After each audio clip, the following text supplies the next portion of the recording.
ಹರೇ ಶ್ರೀಕೃಷ್ಣ. ಶ್ರೀಮದ್ ಭಗವದ್ಗೀತೆ ಅಧ್ಯಾಯ 10 ಶ್ಲೋಕ 25.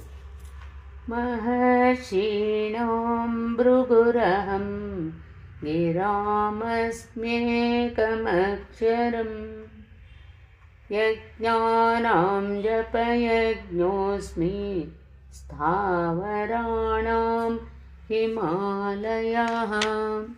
ಈ ಶ್ಲೋಕದ ಭಾವಾರ್ಥ: ವಿಶ್ವದ ಪ್ರಥಮ ಜೀವಿಯಾದ ಬ್ರಹ್ಮನು ವಿವಿಧ ವರ್ಗಗಳ ಸಂತಾನ ಪ್ರಸಾರಕ್ಕಾಗಿ ಹಲವರು ಪುತ್ರರನ್ನು ಸೃಷ್ಟಿಸಿದನು. ಈ ಗಂಡು ಮಕ್ಕಳಲ್ಲಿ ಭೃಗುವು ಅತ್ಯಂತ ಶಕ್ತ ಋಷಿ. ಎಲ್ಲ ದಿವ್ಯ ಮಂತ್ರಗಳಲ್ಲಿ ಓಂಕಾರವು ಕೃಷ್ಣನ ಪ್ರತಿನಿಧಿ. ಎಲ್ಲ ಯಜ್ಞಗಳಲ್ಲಿ ಹರೇ ಕೃಷ್ಣ ಕೃಷ್ಣ ಕೃಷ್ಣ ಹರೇ ಹರೇ, ಹರೇ ರಾಮ ರಾಮ ರಾಮ ಹರೇ ಹರೇ ಎಂಬ ಸಂಕೀರ್ತನೆಯು ಕೃಷ್ಣನ ಅತ್ಯಂತ ಪರಿಶುದ್ಧ ಪ್ರತಿನಿಧಿ. ಒಮ್ಮೊಮ್ಮೆ ಪಶುಬಲಿಯನ್ನು ಕೊಡಬೇಕೆಂದು ಹೇಳುವುದುಂಟು.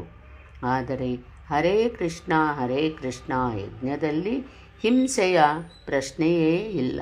ಅದು ಅತ್ಯಂತ ಸರಳವಾದದ್ದು ಮತ್ತು ಅತ್ಯಂತ ಪರಿಶುದ್ಧವಾದದ್ದು. ಲೋಕಗಳಲ್ಲಿ ಭವ್ಯವಾದದ್ದೆಲ್ಲ ಕೃಷ್ಣನ ಪ್ರತಿನಿಧಿ.